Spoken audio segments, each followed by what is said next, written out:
Vous connaissez les fiches de poste, mais savez-vous ce que vos employés savent vraiment faire?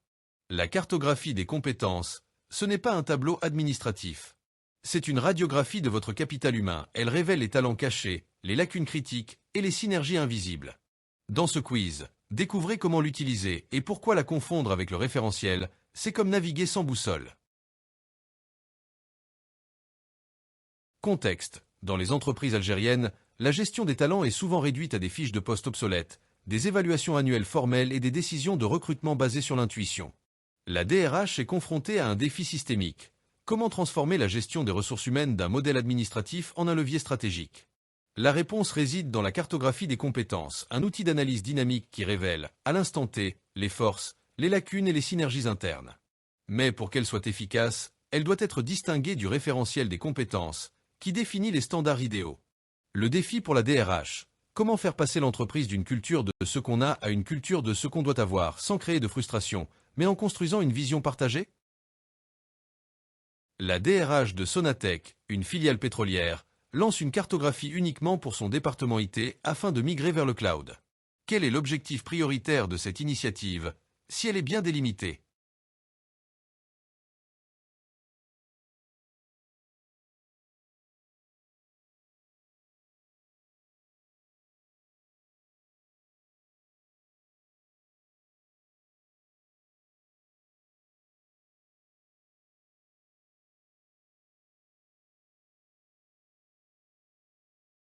La première étape consiste à définir clairement le périmètre et les objectifs.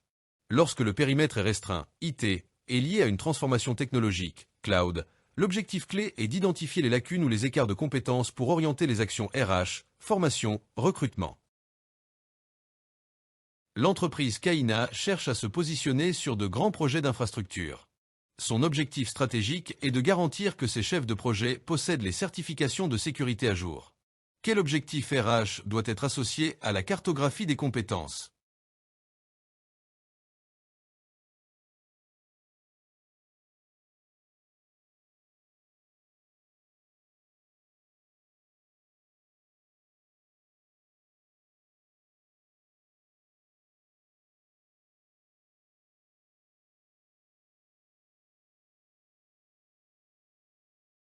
L'un des objectifs concrets de la cartographie peut être de vérifier que les certifications et habilitations sont conformes aux exigences stratégiques et réglementaires. L'entreprise Wafa construit son référentiel.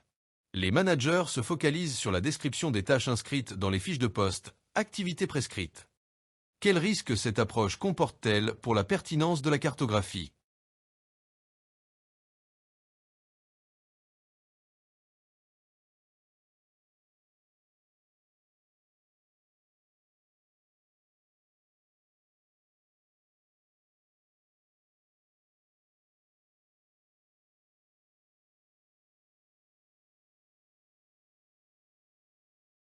Il est crucial de sortir d'une logique de description de l'activité prescrite, fiche de poste figée, pour aller vers une analyse du travail réel, en demandant aux salariés quelles sont les compétences mises en œuvre au quotidien.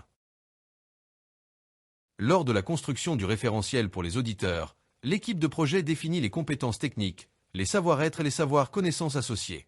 Qu'est-ce que le référentiel de compétences représente, fondamentalement, dans ce contexte?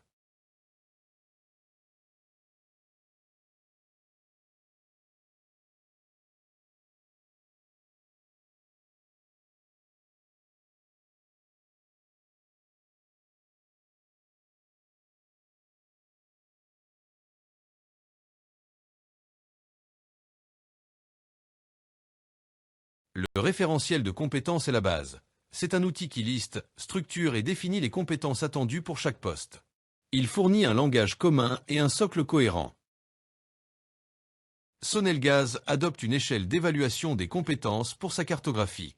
Quel est le but principal de l'établissement d'une échelle de grandeur partagée? Exemple, maîtrise insuffisante à très bonne maîtrise.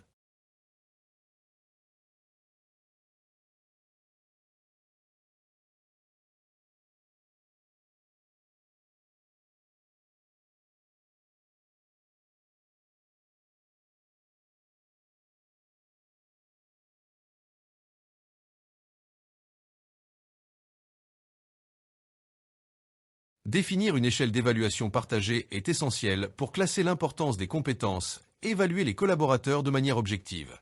Elle sert de maître étalon pour la cartographie.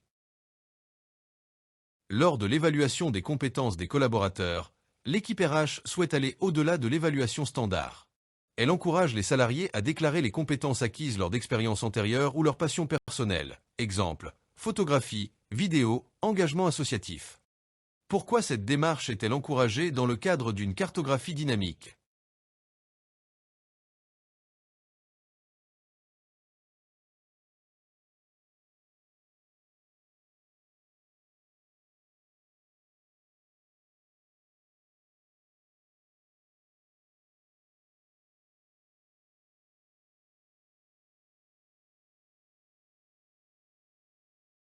Il est utile de laisser les salariés ajouter des compétences personnelles ou des talents non liés directement à leur poste pour avoir une vision plus large des ressources disponibles.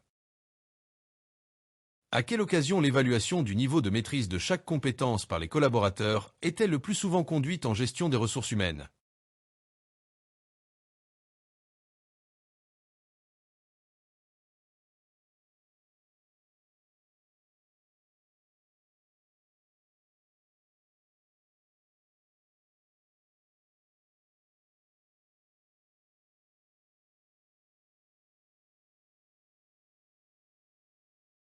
L'évaluation des compétences est souvent conduite lors de l'entretien annuel ou d'autres temps d'échange réguliers entre managers et collaborateurs, car cela permet de mettre à jour l'outil dynamiquement.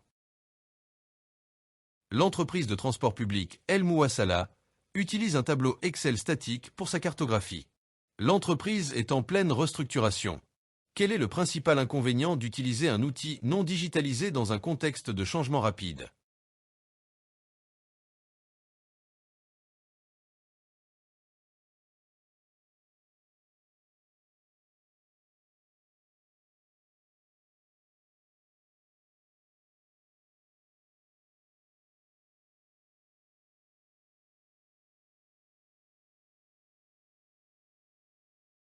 Pour garantir la visibilité à jour et en temps réel des compétences, la cartographie doit être dynamique. La digitalisation, via un logiciel ou au moins un outil dynamique, est fondamentale pour automatiser la mise à jour des données. Suite à la cartographie, Madame Lamia, DRH, identifie un écart important. 60% des techniciens de maintenance ont une maîtrise insuffisante en automatisation avancée. Quelle action RH doit-elle prioriser pour combler cette lacune?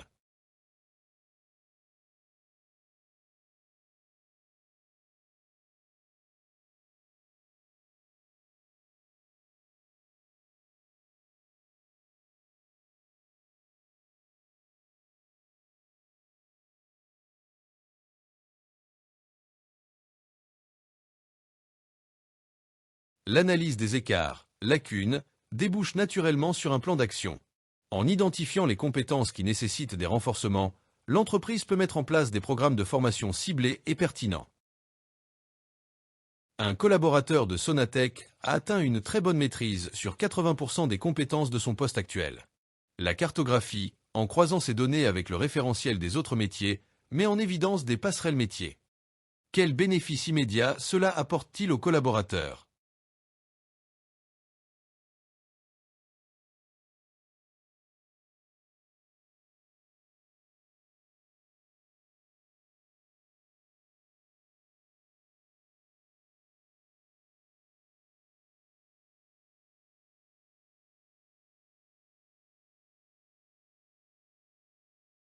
Les passerelles métiers, mises en évidence par la cartographie, forment le socle des mobilités et donnent aux collaborateurs la visibilité des rôles vers lesquels il peut évoluer. Une entreprise agroalimentaire utilise sa cartographie pour anticiper les besoins futurs liés à l'IA et au numérique. En permettant à l'entreprise de réagir aux évolutions du marché et de maintenir ses compétences à jour, la cartographie contribue à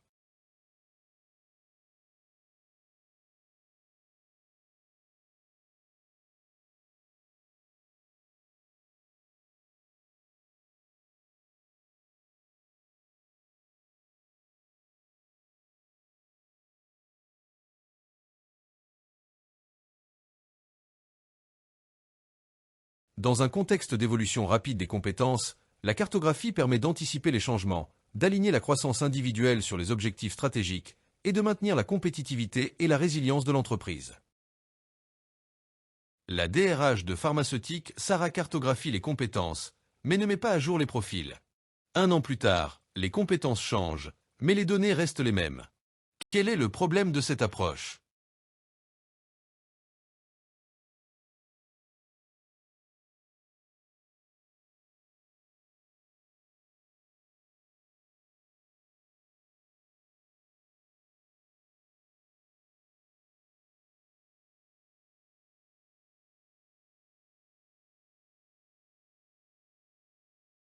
La cartographie est un outil vivant. Elle doit être mise à jour régulièrement, notamment lors des entretiens annuels d'évaluation pour refléter les évolutions des compétences, des postes, des projets. Sinon, elle devient obsolète. Une DRH de Télécom Algérie lance une cartographie, mais seuls les cadres sont inclus. Les techniciens de terrain sont exclus. Quel est le risque de cette sélection?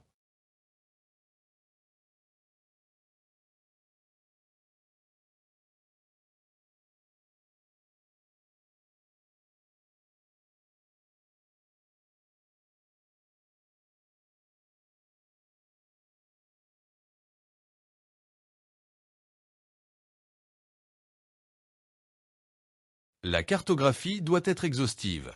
Les compétences opérationnelles, invisibles en surface, sont souvent décisives. Exclure les techniciens, ouvriers ou agents de terrain fausse la perception du capital humain. La DRH constate que 40% des ingénieurs géologues seniors partiront à la retraite d'ici 2026. Elle doit identifier qui possède les compétences critiques en interprétation sismique 3D.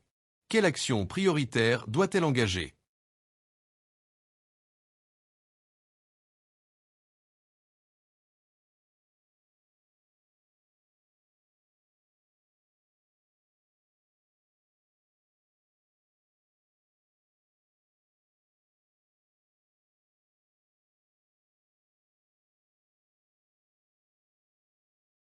Avant toute action, la DRH doit savoir qui détient ses compétences critiques à travers la cartographie qui constitue une photo des ressources disponibles. Cela permettra d'identifier les sachants clés, évaluer le risque de perte de savoir et organiser le transfert de compétences. Condor veut lancer une nouvelle ligne de production de smartphones. Le directeur d'usine demande à la DRH combien de techniciens maîtrisent déjà l'assemblage de composants SMD, Surface Mount Device. Quel outil utiliser?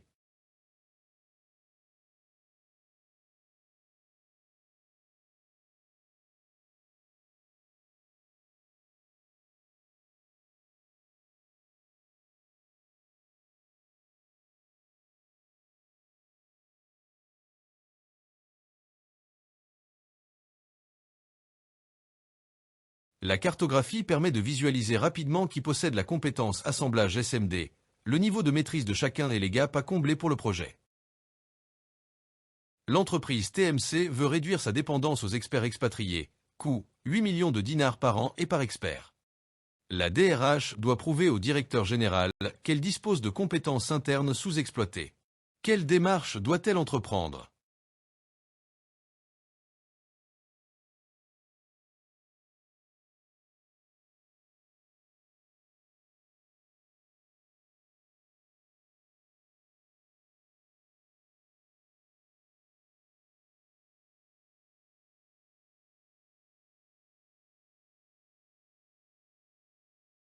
La cartographie permet de visualiser les compétences disponibles, d'identifier les talents cachés, les niveaux de maîtrise comparés aux besoins et le potentiel de montée en compétences. La DRH veut mettre en place un plan de succession pour les postes de chef de service.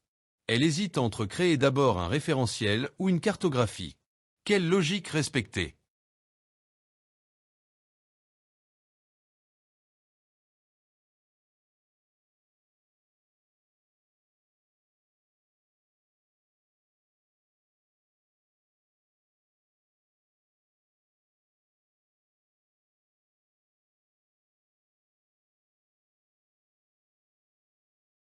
Pour bâtir un plan de succession solide, on commence par le référentiel qui dessine le chef de service idéal. On passe ensuite à la cartographie qui repère les collaborateurs les plus proches de ce profil.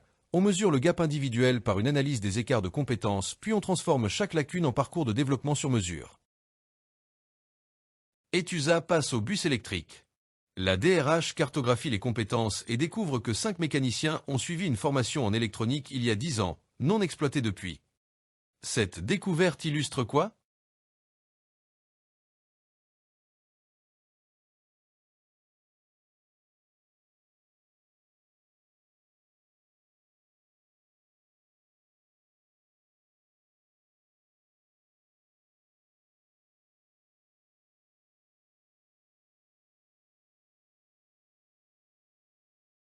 La cartographie révèle des pépites cachées, des compétences anciennes mais réactivables, à un coût de remise à niveau bien inférieur à celui d'une formation initiale, fortement motivée par la valorisation du parcours personnel et déjà préparée à une spécialisation en bus électrique.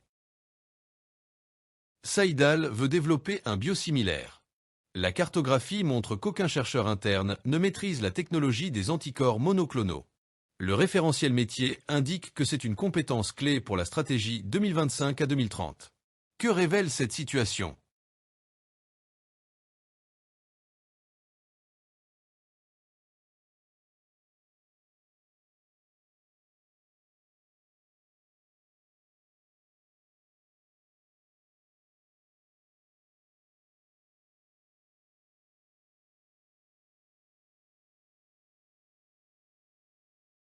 Le référentiel exige de maîtriser les anticorps monoclonaux d'ici 2030, tandis que la cartographie actuelle révèle qu'aucun expert interne ne les maîtrise aujourd'hui. Cet écart n'est pas un simple manque, mais un risque business critique.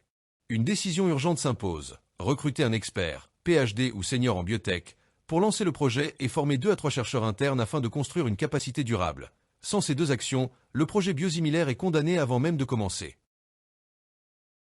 Lors d'un conseil de direction, le DG demande: sommes-nous capables de lancer le projet X avec nos ressources actuelles? La DRH a 10 minutes pour répondre. Avec une cartographie à jour, que fait la DRH?